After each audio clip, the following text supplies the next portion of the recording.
Ophthalmo vous est présenté par les docteurs Maxime Delbar et Camille Rambeau. Vous y trouverez des interviews d'experts reconnus sur des questions variées pour tous ceux qui souhaitent en savoir plus sur la spécialité ophtalmologique.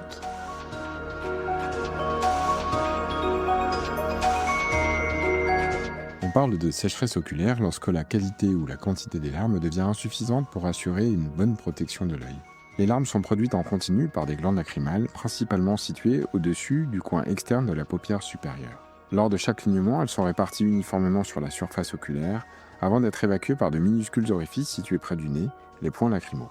Elles suivent ensuite un trajet discret à travers les canalicule puis le sac lacrymal pour rejoindre finalement les fosses nasales. Ce film lacrymal, composé d'eau, de lipides et de protéines, joue un rôle fondamental. Il protège la cornée, l'hydrate et la nourrit et empêche l'adhésion des micro-organismes.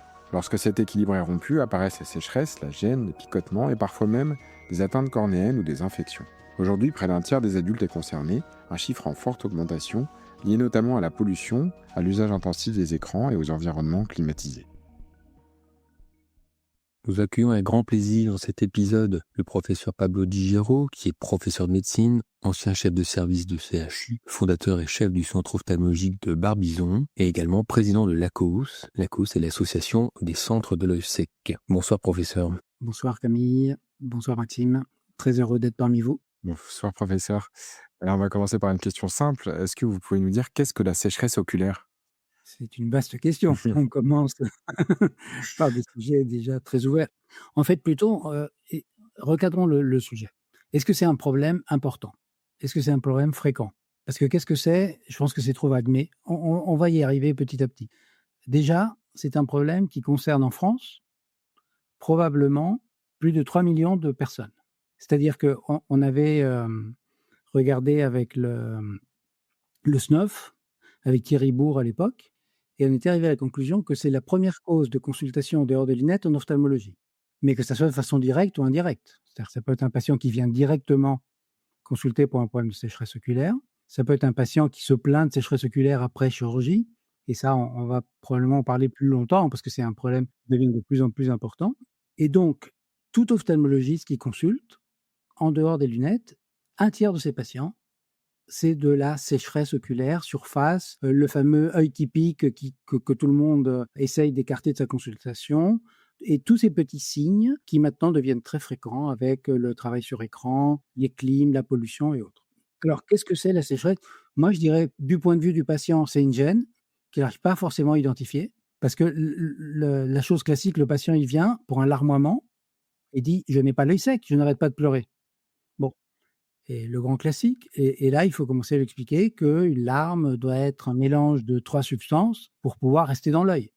S'il n'y a que de l'eau et de la mauvaise qualité, la larme n'est pas plaquée sur la cornée et du coup, elle tombe sur les joues. Et donc, du coup, elle ne va pas lubrifier l'œil et qu'au contraire, le larmoiement qu'il décrit est un excellent signe de sécheresse oculaire. Et ainsi de suite. Après, qu'est-ce que c'est d'autre, les plaintes du patient ? La gêne sur écran, que l'on voit régulièrement, la fatigabilité visuelle en fin de journée, c'est des patients qui globalement vont mieux pendant les vacances quand ils ne s'adonnent pas à Netflix pendant des heures. Et donc au total, pour résumer, on va dire qu'est-ce que la sécheresse oculaire ? C'est le principal motif de consultation d'un patient en ophtalmologie à côté des lunettes.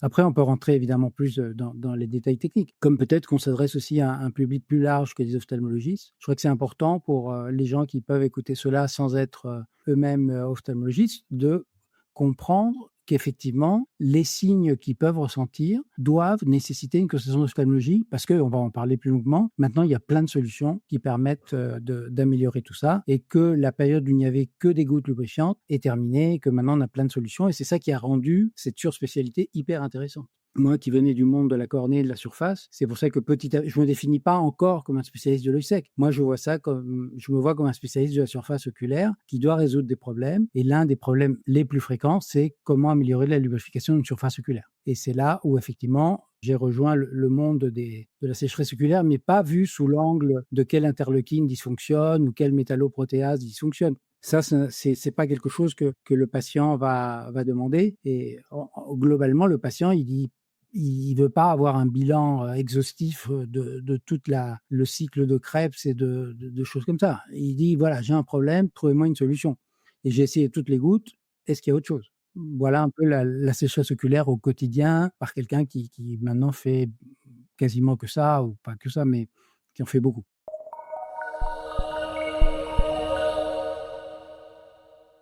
Merci beaucoup. Et alors, quels sont les différents types de sécheresse oculaire?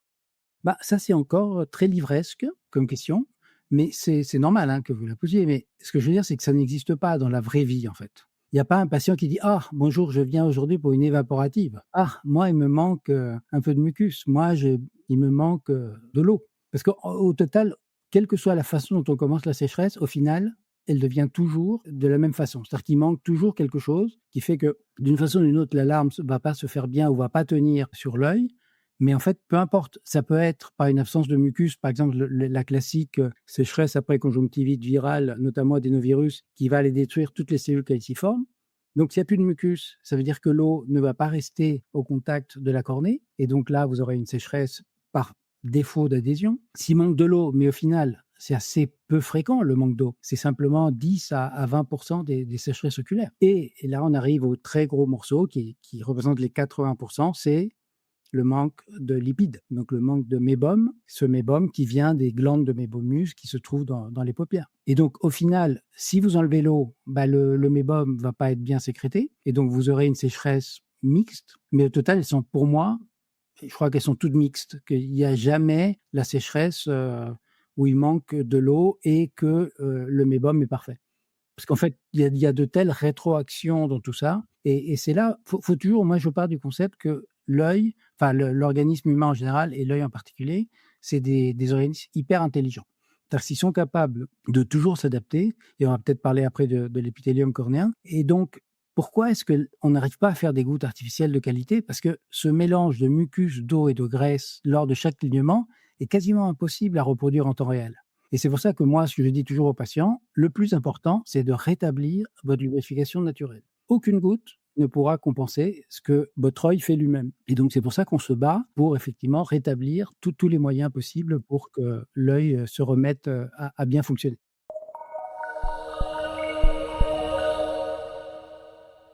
Si l'on s'intéresse maintenant un petit peu plus à la consultation, est-il utile d'utiliser des questionnaires pour évaluer le retentissement chez le patient de la sécheresse oculaire? Alors, il existe les questionnaires subjectifs, c'est-à-dire où le patient va répondre à des questions qui sont écrites. Hein. Le plus connu est l'OSDI, mais ça prend une dizaine de minutes. Après, il y a des questionnaires plus rapides comme le SPEED, comme le SANDI ou d'autres. Mais globalement, je crois que c'est assez peu fait, sauf dans le cadre d'études comparatives ou d'études de nouveaux médicaments. Parce que moi, j'ai créé un indice qui s'appelle l'ITAO, E-T-A-O, qui en fait va regarder 4 critères qui me paraissent essentiels lors de cette consultation.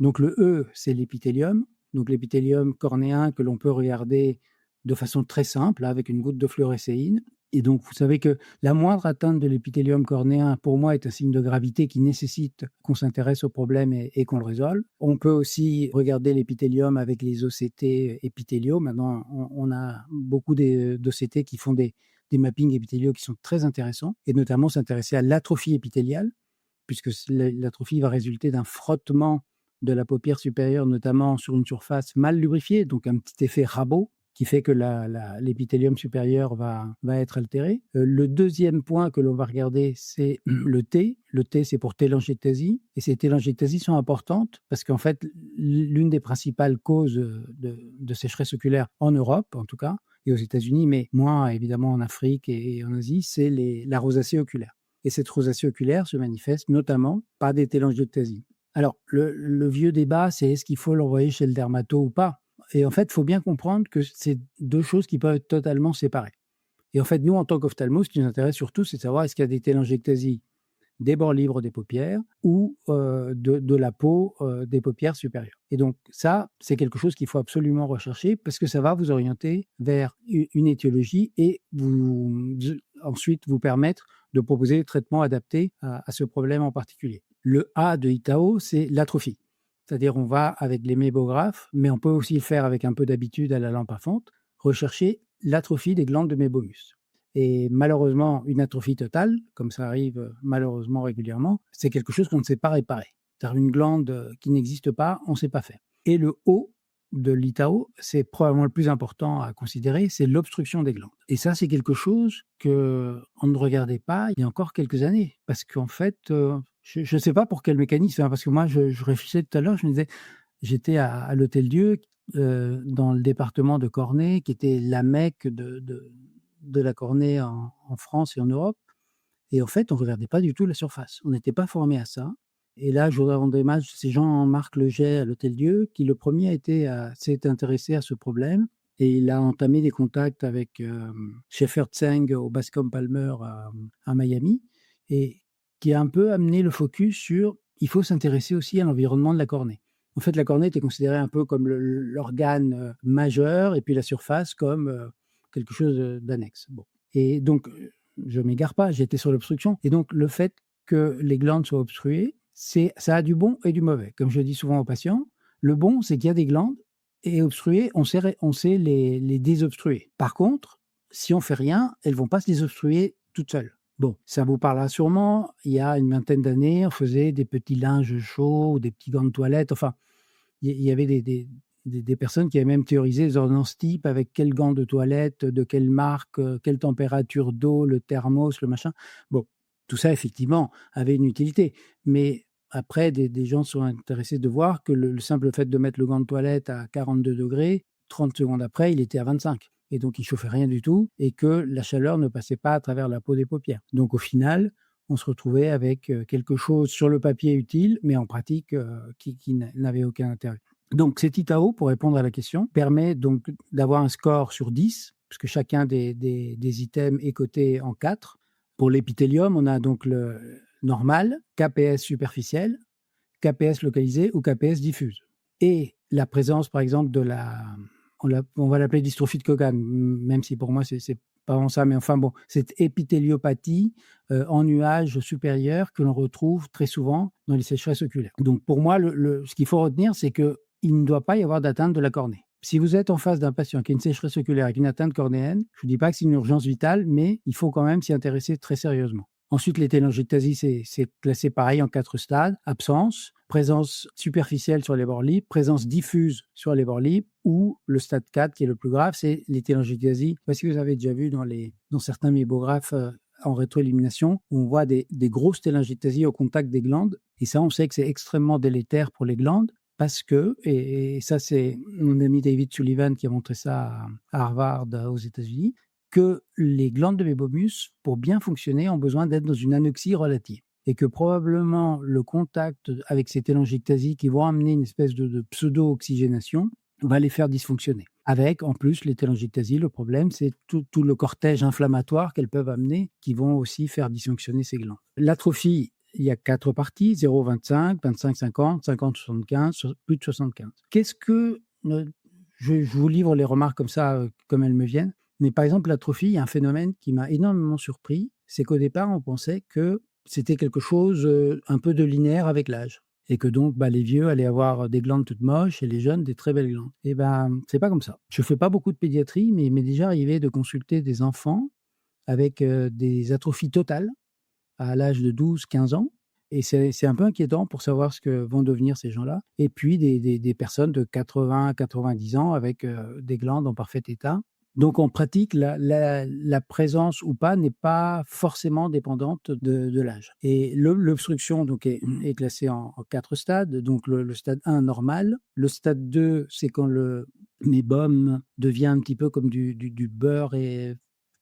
Comme de l'huile un peu rance, vous voyez, qui n'est plus transparente. Le stade 3, c'est celui qui est le plus impressionnant et qui plaît dans toutes les vidéos. C'est quand on a la pâte à dentifrice ou les espèces de spaghettis qui sortent des glandes. Et le stade 4, c'est quand il n'y a rien. Et donc, vous pouvez presser de toutes vos forces et il n'y a rien. Alors, cette obstruction, vous pouvez... Parce qu'en fait, une des questions qui revient souvent, c'est bon, je ne suis pas équipé, est-ce que je peux faire un peu de consultation? Bon, avec une lampe à fente, et de la fluorescéine, vous pouvez regarder la cornée. Déjà, vous avez une réponse pour le E. Les télangiectasies, c'est pareil. Elles sont visibles, même si la plupart des gens ne les regardent pas. L'atrophie, quand on a l'habitude, encore une fois, on voit parfaitement les glandes à travers la conjonctive, en tout cas la palpébrale inférieure. Et l'obstruction, vous prenez vos 2 doigts et vous appuyez. Vous pouvez, si vous êtes riche, vous payer une pince Amébo Expression qui coûte $10 et comme ça, vous aurez quelque chose d'un peu plus efficace et plus reproductible. Donc, pourquoi on a fait donc ce système-là? C'est pour dire que sans aucun investissement, vous pouvez déjà faire un score ITAO qui va vous donner un indice de gravité. Et là, donc, on en est maintenant à plus de 50 000 patients étudiés avec cette méthode et on s'est aperçu qu'il y avait une parfaite corrélation, et c'est pour ça que ça rejoint la question de départ, avec les indices subjectifs. C'est-à-dire qu'un patient qui va avoir un ITAO à 6, très souvent, il va avoir l'équivalent d'un OSDI ou d'un SANDI à 6 sur 10. Et donc là, on peut enfin dire au patient, non, vous ne plaignez pas pour rien, vous n'êtes pas ingénieur, un couinard, vous avez un réel problème que l'on a identifié et que l'on va maintenant essayer de résoudre. Et ça, pour les patients, déjà, c'est une étape hyper importante. Parce qu'il dit, mon ophtalmo veut plus me voir parce que je l'embête, parce que j'ai l'impression de déranger, etc., etc. Ma famille me prend pour un génial, etc. Non, il y a un réel problème et je pense qu'un œil qui n'est pas lubrifié est tout à fait capable de créer une gêne importante et de faire que les patients ont le droit de se plaindre. Et je pense que dans quelques années, quand tout ça sera bien connu, tout le monde sera pris en charge correctement. Parce que vous voyez, simplement en s'intéressant au problème, comme je vous l'ai dit, en faisant 4 petits gestes simples en consultation, on peut déjà donner un diagnostic et de là, parce que cet ITAO, au départ, a été créé pour savoir en fait quel traitement était le plus adapté en fonction du problème que vous allez identifier. Et donc, par exemple, l'obstruction, il faut traiter avec les moyens de désobstruer les glandes de Mébomus, on va en parler. Comme je vous disais, l'atrophie, malheureusement, il n'y a pas grand-chose. Les télangiectasies, c'est quelque chose qui est parfaitement ciblé par la lumière pulsée. Et la cicatrisation cornéenne, par exemple, par des traitements comme le QMR Resono, qui est un courant électrique quantique qui va aller un peu régénérer les cellules de l'ensemble de l'appareil lubrifiant. Et un autre point qui est essentiel, et ça c'est quelque chose d'assez récent, que pour les ophtalmos, mais que les contactos connaissent depuis très longtemps, c'est le lead weeper épithéliopathie.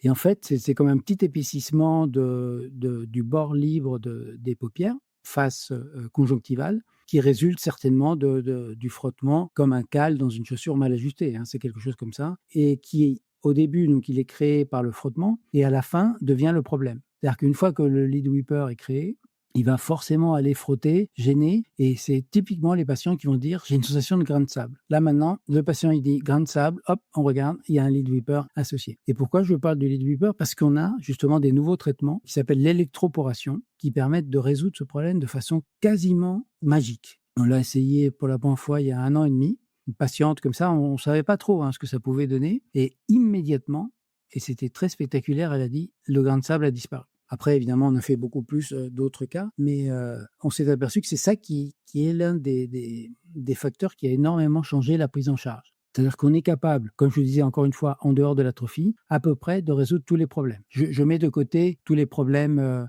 de neuralgie ou neurotrophiques qui on ne sait pas traiter, si vous voulez, les atrophies ni les dysfonctionnements des nerfs, qui sont heureusement pas trop fréquents en dehors des postes lasiques qui sont effectivement un gros souci qu'il va falloir bien résoudre.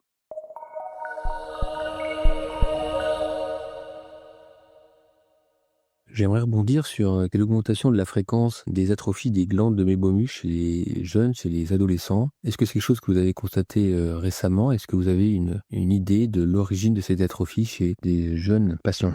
Ça fait quelque temps que je mène une étude pour savoir, ça fait 10 ans que je fais des mémographies pour tous les patients qui consultent pour les problèmes de surface, et je me suis surpris, c'est pas encore publié, mais c'est des résultats qui sont vraiment statistiquement significatifs, de voir que les glandes, en 10 ans, ne bougent pas, mais rien. C'est-à-dire qu'on peut les superposer entre 2015 et 2025, on a l'impression d'une même image que l'on met l'une sur l'autre, en dehors d'un problème qui va vous surprendre, parce que c'est le problème le plus méprisé par l'ophtalmologiste, c'est le chalazion. Et le chalazion, c'est l'infarctus de la glande.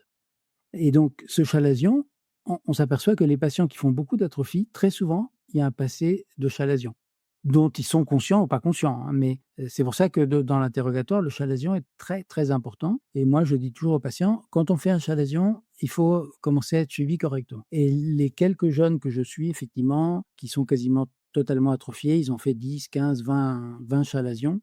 Et j'ai 2 cas qui m'ont beaucoup impressionné. Le cas d'une petite fille qui avait fait effectivement 10 chalazions et personne n'avait bougé. Maintenant, elle a 14 ans, elle est en atrophie stade 4. Et un autre gars, ça c'était presque plus impressionnant, qui avait fait 5 chalazions, qui avait vu 5 ophtalmos différents, qui lui ont tous taillé le chalazion comme ça, comme on fait parfois, sans trop s'intéresser.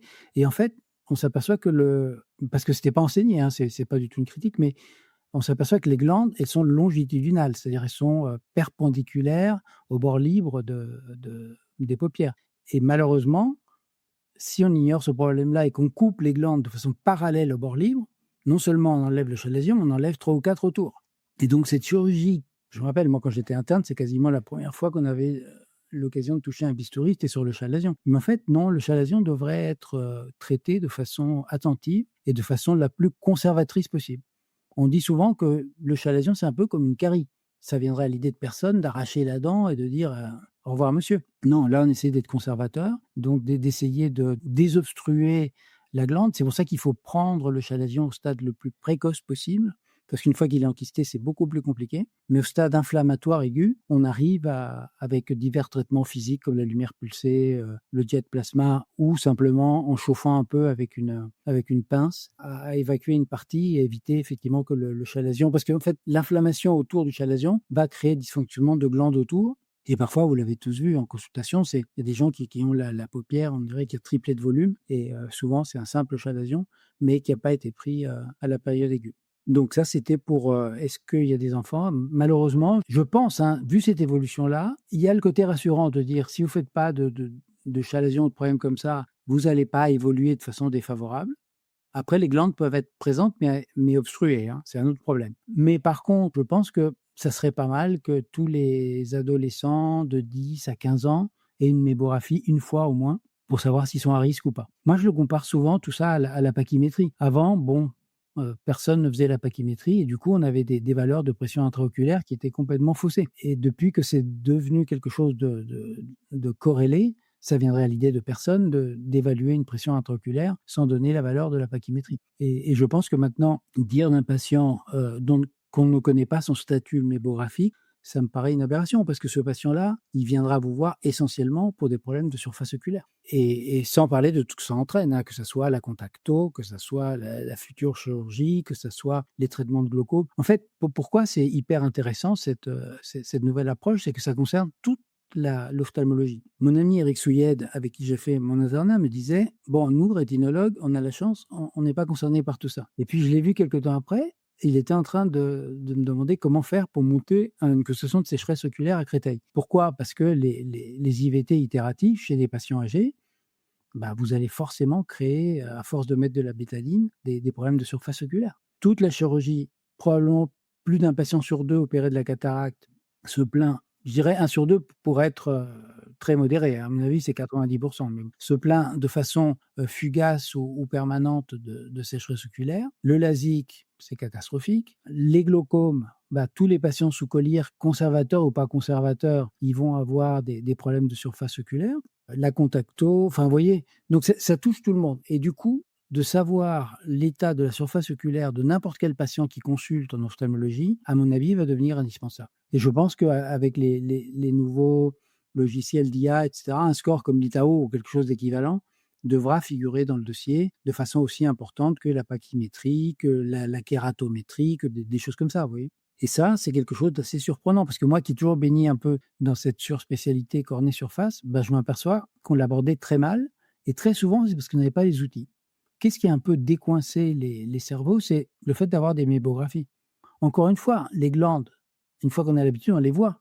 Mais je ne sais pas pourquoi, moi par exemple, je ne savais même pas l'utilité ou l'importance de ces glandes, parce que personne ne les regardait. Et personne ne m'avait appris à regarder ces glandes, et qui sont pourtant hyper importantes. Et la mébographie a permis de voir, en tout cas, de situer quelle était la structure. Et une fois qu'on sait ce qu'on va chercher, c'est beaucoup plus facile de le trouver, et donc de regarder s'il y a une atrophie ou pas une atrophie, et s'il y a une obstruction ou pas une obstruction. Par exemple, ce que j'essaie de diffuser auprès de mes collègues qui font de la réfractive, regardez au moins si c'est obstrué. C'est pas grave, ça ne va pas vous empêcher de faire l'acte, mais vous pouvez remettre en état la surface juste avant de faire l'acte.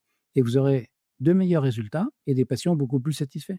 C'est devenu la première cause maintenant d'insatisfaction des patients. C'est les sécheresses oculaires induites, qui, sécheresse oculaire, va donner des instabilités visuelles et ainsi de suite. Bon, et là, vous rentrez dans le cercle vicieux de l'alarme qui peut vous faire varier la réfraction de 1 dioptrie, ce qui est énorme quand on est en train de faire des choses aussi précises que la chirurgie réfractive.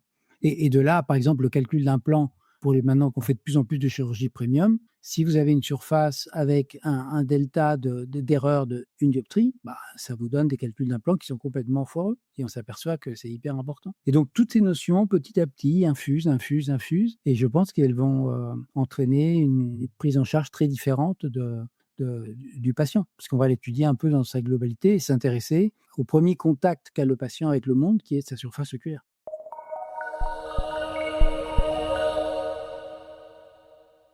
Vous nous avez déjà parlé du score ITAO, mais y a-t-il d'autres signes cliniques à rechercher à l'examen en dehors de l'imagerie, puisque nous reviendrons sur l'imagerie un petit peu plus tard? Alors, regardez si le patient est rosacé. Ça c'est évident, hein. Moi, quand le patient dit « mon médecin n'a pas vu que j'avais une rosacée », j'ai dit il suffisait de regarder, d'ouvrir les yeux, de regarder votre nez ou le bord des paupières. Après, il y a l'interrogatoire, parce que forcément, savoir un petit peu le patient, est-ce qu'il y a eu comme je le disais, des antécédents de chalazion. Nous, on a un petit questionnaire comme ça. Est-ce qu'il a été opéré des yeux? Est-ce qu'il a pris quelque chose de très important? C'est le Roaccutane, qui est un traitement pour l'acné, qui est gèle complètement les glandes, c'est-à-dire qu'elles disparaissent pas, mais elles produisent plus rien. Je ne sais pas exactement le mécanisme, mais je sais que c'est quelque chose de connu. Et ce produit devrait d'ailleurs être formellement interdit parce que ça provoque des sécheresses oculaires épouvantables. Ensuite, chez la femme, la ménopause est un facteur éventuel d'aggravation de sécheresse. Mais encore une fois, je pense que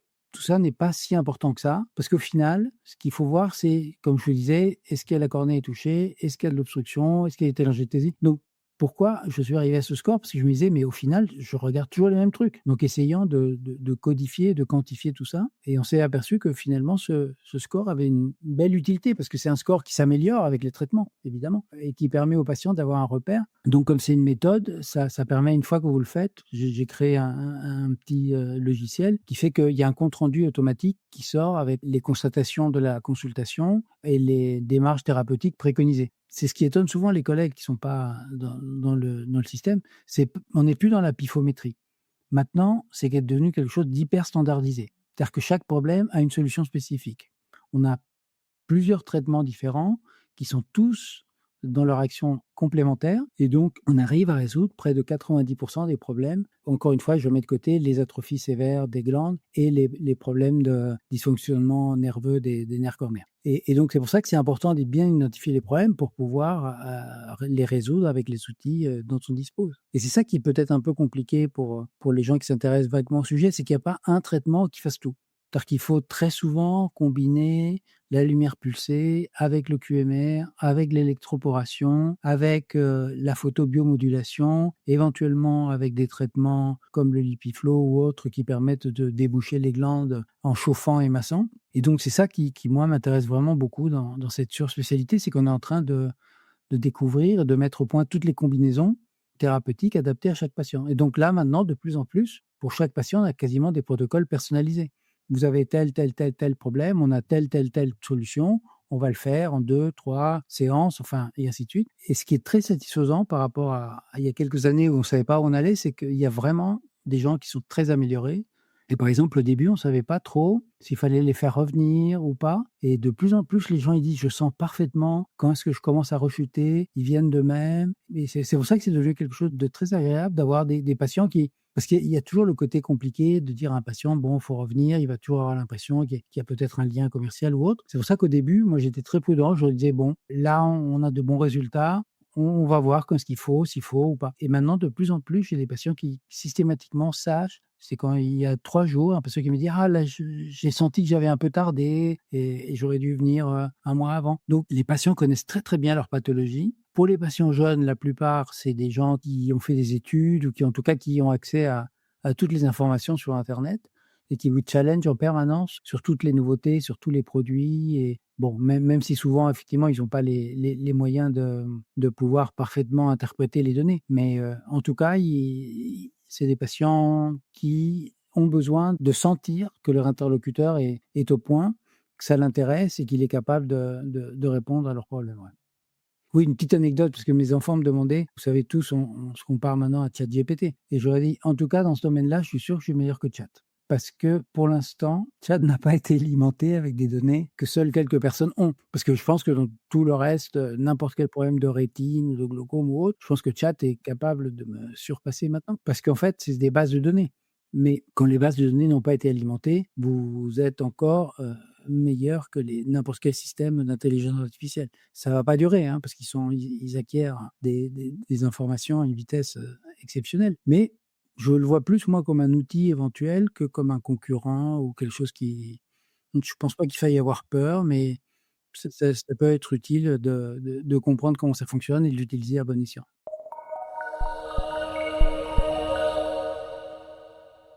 Merci beaucoup. Donc, on va maintenant passer à l'imagerie. Effectivement, quel est votre bilan d'imagerie standard et quelle est la place en fait de l'imagerie dans votre diagnostic en consultation? Alors, comme je vous l'ai dit, éventuellement, si vous n'avez pas, vous pouvez toujours faire une bonne consultation. Donc, c'est pour ça que je ne veux pas dédouaner les gens qui ne le font pas. J'ai dit, vous avez besoin de rien d'autre qu'une lampe à fente et un peu de fluorescé. Bon. Après, c'est sûr que c'est mieux d'avoir un mébographe. Les mébographes sont des appareils qui, avec de la lumière infrarouge, permettent de regarder l'anatomie des glandes de mébomus.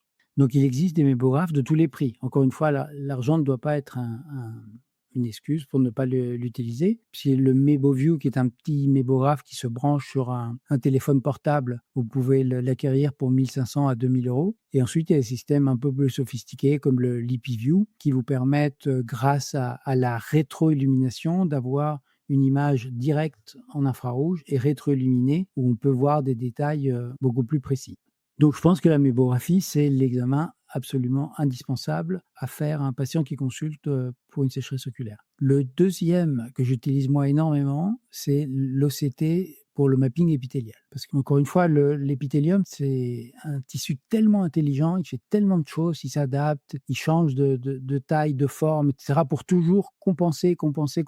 Et donc, la moindre atteinte de cet épithélium, qui est la première arme de la cornée pour se défendre, doit être considérée avec attention parce que si on laisse traîner le problème, je pense que les conséquences peuvent être de plus en plus fâcheuses. Donc, je fais un OCT épithélial. Là, je viens de tester ces 2 dernières semaines un OCT de dernière génération qui est couplé au Pentacam, qui permet des résolutions maintenant surprenantes de 1,8 microns. Donc, alors que les OCT classiques, en général, c'est dans les 8 microns. Donc, bon, on voit des choses beaucoup plus précises. Et ce qui m'a beaucoup surpris, par exemple, parce que je m'intéresse beaucoup au problème de la sécheresse oculaire induite par le LASIK, c'est que la plupart des sécheresses plus graves sont souvent liées à des capots défectueux, que l'on ne voit pas forcément très bien la lampe à fente. Mais là, par exemple, avec le Pentacam OCT, on voit qu'il y a des plis de la Bowman qui sont vraiment corrélés aux plaintes des patients. Donc, c'est des micro-plis qui sont créés dans le capot et qui vont créer probablement des petites aberrations optiques qui vont créer la célébrissime blépharite accommodative et ainsi de suite et entraîner les patients dans ce petit cercle vicieux. Vous savez qu'on commence d'une façon ou d'une autre, mais au final, une fois que les glandes se mettent à dysfonctionner, à se boucher, elles ne peuvent qu'aller en se bouchant de plus en plus. Donc, l'OCT, moi, je pense de façon importante, didactique, et puis pour renseigner le dossier, qu'il faut faire des photos à la lampe à fente et voir des petits films. Parce que, par exemple, la mébo-expression que l'on va faire à la lampe à fente, c'est important de faire une petite vidéo pour montrer au patient. Parce que quand il comprend le problème, c'est-à-dire que ces glandes, au lieu de faire de l'huile, ils font de la pâte à dentifrice, il comprend qu'il y a un problème et il envisage donc de s'engager dans le traitement de façon beaucoup plus sereine, parce qu'il y a toujours des gens méfiants qui se disent « qu'est-ce qu'il essaie de me refourguer, celui-là ?» Donc moi, je leur dis « voilà les problèmes, je vous les montre », parce que c'est très important que le patient comprenne ce qui se passe, et à partir de là, pour chaque problème, on a telle solution. Donc au final, comme vous pouvez le voir, parce que même l'OCT, si vous ne l'avez pas, à la rigueur, vous pouvez vous en passer, hein. Le méborage, je pense que c'est à peu près indispensable, et donc ça ne nécessite pas un investissement majeur en termes d'équipement. Et c'est pour ça que je pense que c'est quelque chose qui est accessible effectivement à tout ophtalmologiste qui s'y intéresse, hein. Et c'est pour ça qu'on fait de plus en plus de formations dans les congrès donc de l'ACOT, l'association des centres de l'œil sec, qui ont lieu 1 fois par an à Paris. Et le but de ces formations, c'est de faire un congrès pratico-pratique. C'est-à-dire que vous venez, vous apprenez à faire des mébo-expressions, vous testez toutes les pinces qui sont utiles pour la consultation, vous pouvez avoir accès à tous les appareils de lumière pulsée qui existent, à tous les mébographes et ainsi de suite. Parce qu'une fois que vous avez compris tout ça, ce qui était peut-être un peu pénible dans la consultation devient quelque chose d'agréable. Parce que vous avez un diagnostic précis, des solutions, et donc tout ce qui vous embêtait peut redevenir quelque chose d'attractif. Et je vois, par exemple, je dis aux collègues qui n'opèrent pas, dire voilà, vous avez une activité médicale qui est hyper intéressante, dans laquelle vous pouvez vous épanouir et donc arrêtez de vous plaindre qu'on vous pique la réfraction avec les centres pirates, ophtalmo, machin. Vous avez plein de trucs à faire en dehors de la lunette. Et tous ces patients-là, vous en avez tous les jours plein à votre consultation. Donc intéressez-vous, vous allez voir que vous allez trouver un champ d'intérêt à votre consultation qui va complètement changer. Et donc pour répondre à la question de l'imagerie, avec un investissement en imagerie qui peut être minime. C'est la fin de la première partie de cet épisode. Ne manquez pas la suite. Nous aborderons avec le professeur Digero le traitement moderne de l'œil sec et nous discuterons avec lui de la sécheresse oculaire dans le cadre de la chirurgie de la cataracte et de la chirurgie réfractive. Ophtalmo est disponible sur toutes les plateformes d'écoute. Si l'épisode vous a plu, laissez-nous un avis et partagez-le.